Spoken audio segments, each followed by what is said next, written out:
अस्सलाम वालेकुम। मोहम्मद सगीर कमर साहब ने हर दर्दमंद पाकिस्तानी के दिल का हाल लफ्ज़ों में बयान कर दिया है।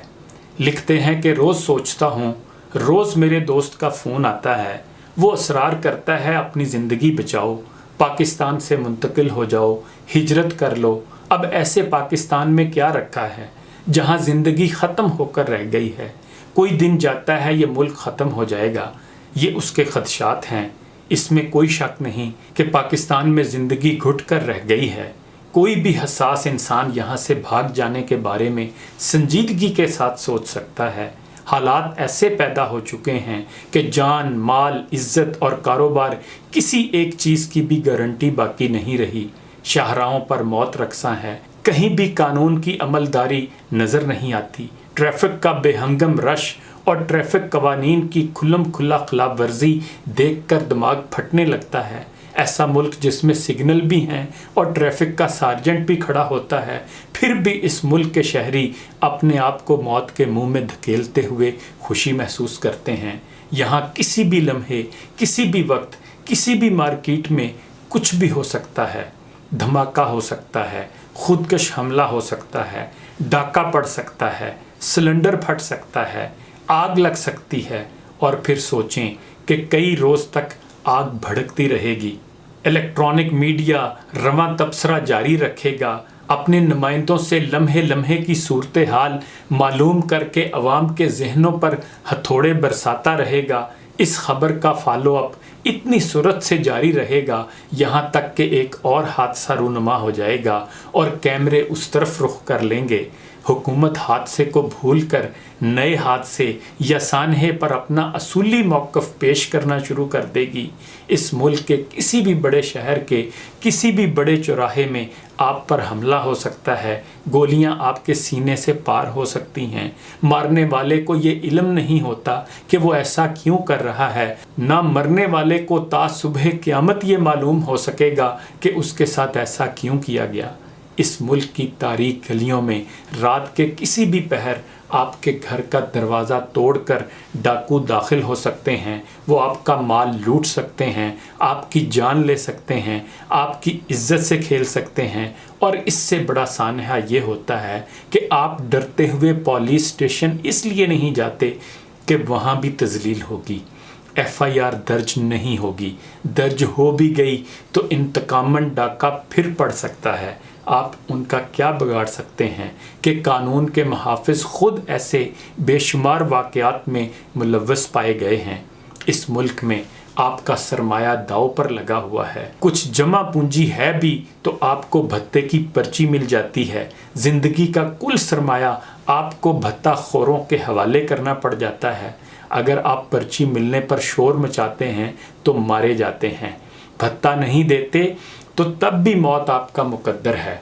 अगर आप भत्ता देने के काबिल नहीं हैं तो बिजली और गैस के बिलों में इतना भत्ता शामिल कर दिया जाता है कि आपका बाल बाल कर्ज में डूब जाता है। आपको बिजली मुकम्मल मिलती है ना गैस। इसके बावजूद आपसे ये भत्ता जबरन कानून की हुक्मरानी के नाम पर वसूल कर लिया जाता है। आपके मोहल्ले की गलियां उखड़ी हुई हैं, गटर लाइनें बह रही हैं, स्ट्रीट लाइट्स का निशान नहीं है, पानी के नल के खुश्क पड़े हैं। इसके बावजूद आपसे प्रॉपर्टी टैक्स, सफाई टैक्स और सीवरेज के नाम पर बिल बाकायदा से वसूल किए जा रहे हैं। आप मोबाइल फ़ोन के लिए 100 रुपये का कार्ड लोड करते हैं तो टैक्स काट लिया जाता है। लेकिन इस मुल्क में अरबपति हुक्मरानों, सियासतदानों, वडेरों और जागीरदारों से एक पाई टैक्स भी वसूल करने की हिम्मत किसी के अंदर नहीं है। इस मुल्क में जिसके पास पैसा, कबीला और डंडा है, वोट भी उसी के पास हैं और हुक्मरान भी वही और कानून भी उन्हीं का गुलाम है। इसमें क्या शक है कि मरीज़ मौत के मुंह में चला जाता है, लेकिन हस्पताल इसलिए नहीं जाता है कि हस्पताल ज़िबा खाने बन चुके हैं। गंदगी के ढेर पर बैठा इंसानियत का मसीहा बदअखलाकी का खूगर बन चुका है। वो मरीज़ को ऐसे देखता है जैसे भेड़िया हिरन को।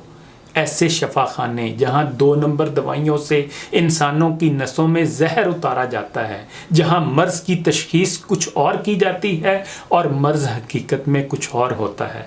یہاں مظلوم داد رسی کے لیے عدالتوں اور تھانوں میں جاتے ہوئے ڈرتا ہے، جہاں ظالم، متکبر، کن ٹوٹے، جاہل اور بڑے قبیلوں کے بدماشوں کی آؤ بھگت ہوتی ہے اور عزت دار ذلیل کر دیا جاتا ہے۔ یہ ملک جس میں قانون صرف غریب، نادار، کمزور اور پست طبقے کے لیے حرکت میں آتا ہے۔ حکمران قتل کرے یا کرپشن، اسے معاف کر دیا جاتا ہے۔ غریب کا بچہ بھوک سے تنگ تندور سے روٹی چرا لے تو اس کے ہاتھ کاٹنے کا حکم آ جاتا ہے۔ عزت بغیرت کو دی جاتی ہے اور عزت دار کو خوار کیا جاتا ہے۔ غریب کے بچے کو تعلیم کی کوئی سہولت حاصل نہیں، جبکہ امیر کے بچے تعلیم کی تمام تر سہولیات سے مستفید ہو رہے ہیں۔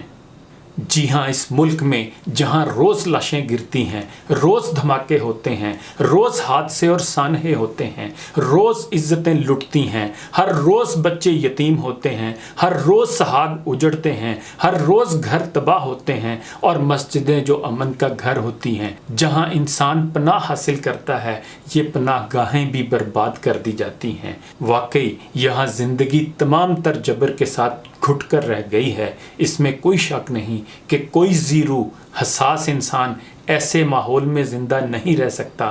یہ ملک چھوڑ دیا جائے یا مال، جان، عزت، آبرو قربان کر دی جائے، لیکن نہیں، ہرگز نہیں۔ اس ملک پر ہمیشہ سے یہ عذاب تو مسلط نہیں ہے۔ اس کا یہ حال شروع سے تو ایسا نہیں تھا۔ یہ تو میری اولین پناہ گاہ تھا۔ جب میرے والدین ہندوؤں کے ظلم اور جبر سے تنگ آ کر ہجرت پر مجبور ہوئے تھے، تب ان کے پاس تن کے 2 کپڑوں کے سوا کچھ نہیں تھا۔ وہ خالی ہاتھ اپنی جان اور عزت بچا کر پاکستان آئے تھے۔ تب پاکستان نے انہیں اپنے سینے سے لگا لیا تھا، انہیں کھانا دیا، پہننے کے لیے کپڑے دیے، سر چھپانے کے لیے مکان دیا، کمانے کے لیے روزگار کے مواقع دیے، عزت اور توقیر دی۔ انہیں یہاں کوئی اجنبیت محسوس نہیں ہوئی۔ تب اس آسمان کے نیچے اللہ کے بعد پاکستان تھا، یہی سایہ تھا، سرمایہ تھا، یہی ممتا تھی، یہی ممتا کا پیار تھا۔ جب میرا کوئی نہیں تھا تب پاکستان تھا، جب میں لٹا پٹا تھا تب اس نے مجھے باہوں کے حصار میں لے لیا تھا۔ کبھی سوچتا ہوں پاکستان نہ ہوتا تو ہمارا ٹھکانہ کہاں ہوتا۔ ملکوں گھوم کے جب اپنے وطن آتا ہوں تو اس کی گود میں جو سکون ملتا ہے وہ London, Washington, Paris, Oslo, coupon ہیگن، Berlin کہیں بھی نصیب نہیں ہوتا۔